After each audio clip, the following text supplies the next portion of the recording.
Good evening. We present the news summary. It's on the 28th of this month that the Court of Appeal will hear the cases that were mentioned in the court this morning. Majority of the cases were before the President of the Court of Appeal, Judge Fernando. In the case of life imprisonment for the murder of Bernie Apasami in 2021, the lawyers for Sindhu Parekh and Ken West Jean Charles wants the court to rule on whether trial by jury violates their client's constitutional rights. Whilst Vincent Sampson's lawyer is appealing against his conviction for offences of aggravating trafficking of a person and trafficking of a person, he is challenging on 4 grounds, which include that the decision of the judge is unreasonable or cannot be supported by evidence.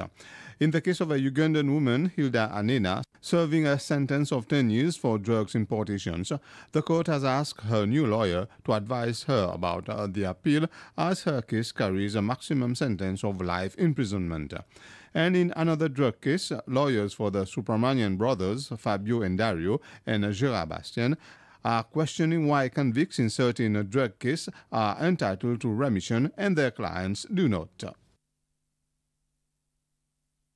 The President has announced the appointment of Sarah Roumet as the new Chief Executive Officer of the Seychelles Petroleum Company Limited, SEPEC, effective from the 1st of February. Mrs. Roumet has 27 years of experience working in both the public and private sector. Mrs. Roumet joined SEPEC in 2010 as Assistant Commercial Manager and has since held several leadership positions within the same company. Until most recently, she was the Acting Chief Executive Officer of SEPEC.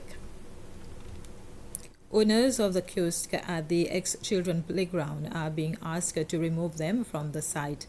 Enterprise Seychelles Agency, ESA, says there are illegal and antisocial activities taking place in the kiosk.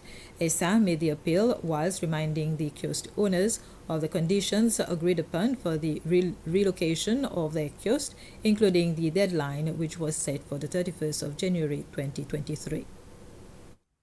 All those kiosks that is situated here at Ex-Playground, all the lease has been terminated since last year on the 30th of April.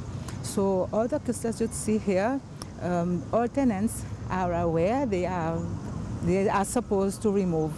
So it all depends on them because as you can see, there is vandalism that is happening. It is best that the tenants remove them. But internally, we are doing an exercise. We are phoning on and off every week to have them to remove all those kiosks. The Regional Coordination Operations Center, RCOC, and Seychelles have signed a Memorandum of Understanding with the Information Fusion Center Indian Ocean Region, IFC-IOR. The director of the RCOC, Captain Sam Gontier, signed on behalf of Seychelles, and the director of IFC-IOR, Captain Rohit Baipai, represented India. The signing was done virtually. The aim of the MOU is to encourage collaboration and exchange cooperation of personnel, information technology, and best practices in the field of maritime safety and security. The agreement that we just signed today with IFC-IOR gives us the ability to get more intelligence for the region. But not only intelligence, but also the cooperation of the Indian Navy to be able to patrol the 14 million square kilometers that comes under our jurisdiction. So these 14 million square kilometers, to give you an example, if we were to do it only with the signatory states, we only have 16 surface vessels and 4 air assets. That's not enough for us to patrol all that area. So by having these other partners like UK, EU NAV4, and now India, it gives us the ability to have access to all their naval fleets that's in the area, so we can patrol the whole region and even beyond, and be able to see who's out there. The Information Sharing Center in India also has abilities that they can share with us where it comes to intelligence, to be able to detect dark vessels, especially the vessels that turn off their transponders and do illegal fishing, trafficking, and drugs and all that kind of stuff. We'll be able to find them now, and we'll be able to actually jump on them. Ivory Coast and Seychelles hope to make more exchanges in the field of tourism and trade. The new Ivory Coast ambassador to Seychelles, Zakaria Kone, was speaking to the press after he presented his credentials to President Ramkalawan at State House this morning.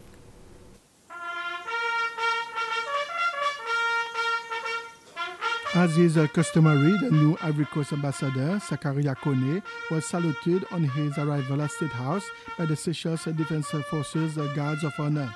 He then presented his credentials to President Weva Ramkalawan in the presence of the Minister for Foreign Affairs and Tourism, Sylvestre Radegon. Ambassador Kone was accompanied on this visit by his wife, his Secretary for Foreign Affairs in the embassy, as well as his honorary consul. After his visit to the President, Mr. Kone also met Vice President Ahmed Afif. Speaking to the press afterwards, he said as his country is an agricultural nation, Seychelles can benefit from an increase in trade links, and in turn, Seychelles can share its expertise in the tourism and fisheries sector. Ambassador Kone described relations between both countries as good, where both are supporting each other on multinational levels. During his stay, he will also meet the designated ministers, and the Secretary General of the Seychelles Chamber of Commerce and Industry. Mr. Kone is the second ambassador of Ivory Coast to Seychelles. He replaces Amos Jaden, who was accredited in November 2017. Ambassador Kone will be based in Pretoria, South Africa. Winners of Regina Milani's 4th edition of the Literary Awards received their prizes today. The ceremony held at the ICCS coincided with the International Mother Language Day. The competition was open to students and teachers from state and state primary schools. The event was organized by the Seychelles Creole Academy. The participants were to write a poem or a short story on any subject of their choice in Creole. The director of the Academy, Flora Ben-David, spoke about the importance of multilingual education, which is the focus of this year's International Mother Language Day. And this was the news summary. Thank you for your attention.